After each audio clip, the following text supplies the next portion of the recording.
खुद को दूसरों की तरह नहीं, लोग तुम्हारी तरह बनने का सोचें। तुम कुछ ऐसा करो जिससे लोग तुम्हें फॉलो करें, तुम्हें जाने पहचाने। सेल्फ टॉक कितना ज़रूरी है ना, आपको इस वीडियो में पता चलेगा कि क्यों हमें सेल्फ टॉक करना चाहिए और सेल्फ टॉक करने से क्या फ़ायदे हैं। तो बने रहें इस वीडियो में और आपको पता चलेगा कि एक्चुअल में सेल्फ टॉक होता क्या है। सेल्फ टॉक और सोचने में बहुत फ़र्क है। खुद से बात करना और मन में कुछ ना कुछ विचार आने में बहुत फ़र्क है। मन में कुछ भी आ सकता है, पर जब आप शीशे के सामने होते हो ना, तो आपको सच्चाई दिखती है। आपको क्या करना है, क्या बनना है, वो सब आपको दिखता है शीशे के सामने। और आपकी परिस्थिति के अनुसार जो चल रहा होता है ना, वो सब आपको शीशे में दिख जाता है आपको देखने के बाद। इसलिए सोचो कम और सेल्फ टॉक ज़्यादा करो। शीशे के सामने आओ, देखो। सेल्फ टॉक ही वो चीज़ है जो हमें सक्सेस तक पहुंचाती है, क्योंकि सेल्फ टॉक एक तरीके का रिमाइंडर है। क्योंकि जब आप किसी चीज़ में भटक जाते हो ना, कहीं आप इधर उधर की चीज़ों में, ये जो मोह माया है, इसमें भटक जाते हो, तो उस चीज़ को उभारने के लिए सबसे ज़्यादा ज़रूरी है सेल्फ टॉक। और उसके लिए सबसे ज़्यादा ज़रूरी है खुद से बात करना। सेल्फ टॉक का मतलब ही खुद से बात करना है। और वो करने के लिए आपको सबसे पहले क्या करना है, सबसे पहले आपको एक शीशे के सामने जाना है, अपने आप को देखना है और आप खुद से ही बोलना है कि क्या आप जो कर रहे हो वो सही है। क्या आपको उस उम्र में, उस टाइम पे, उस सिचुएशन के अकॉर्डिंग आपको वो करना चाहिए या नहीं करना चाहिए। अगर आपको नहीं करना चाहिए तो आप वो क्यों कर रहे हो। क्या उससे भी ज़रूरी है कुछ जो आपको करनी चाहिए, या आपसे कोई किसी ने उम्मीदें लगा रखी है, किसी की एक्सपेक्टेशन है आपसे।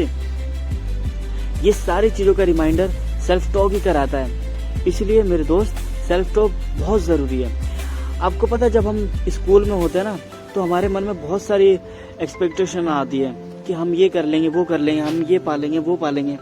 पर जब हम धीरे धीरे बड़े होते हैं ना, रियलिटी देखते हैं, बाहर आते हैं, तो हम पता नहीं क्यों मुझे ऐसा लगता है, और मुझे लगता है कि काफ़ी लोग नोटिस भी करते होंगे कि हमारी एक्सपेक्टेशंस कम होने लगती है। अकॉर्डिंग सिचुएशन के अकॉर्डिंग हमें डर सा लगने लगता है कि यार ये मुझसे नहीं होगा, बाकियों ने नहीं किया तो मुझसे नहीं हो पाएगा। एक सबसे पहले तो अपने आप को कंपैरिजन करना बंद करो दूसरों से। तुम बाकियों की तरह नहीं हो, तुम अलग हो भाई, तुम सबसे अलग हो। क्योंकि भगवान ने किसी को एक जैसा बनाया ही नहीं है, सब में अलग अलग गुण दे रखा है, जो वो अपनी सिचुएशन को, अपनी परिस्थिति को, अपनी प्रॉब्लम को हैंडल करना जानता है। और उन सब में हेल्प करता है सेल्फ टॉक। क्योंकि जब आप बात करते रहते हो ना आपसे, आप खुद से, तब आपको पता चलता रहता है कि अभी आपको क्या करना है, इस सिचुएशन में आपको क्या करना है। आपको किसी की मदद करनी है या अपने घर वालों की मदद करनी है, फाइनेंशियल दिक्कत है, उन सब में आपकी हेल्प कौन करता है, सेल्फ टॉक करता है। आपको रिमाइंड कराता रहता है कि आपको कुछ करना है, कुछ बनना है। और उसके बीच में क्या चीज़ नहीं आनी चाहिए, उसके बीच में एक चीज़ नहीं आनी चाहिए, जो कि है कंपैरिजन। खुद को कंपैरिजन करो ही मत, किसी से भी कंपेयर करो ही मत। क्योंकि जब आप कंपेयर करते हो ना किसी से, तो आप डिमोटिवेट होते हो और कुछ नहीं होता, आपको कुछ नहीं मिलता, आपको सिर्फ डिमोटिवेशन ही मिलती है।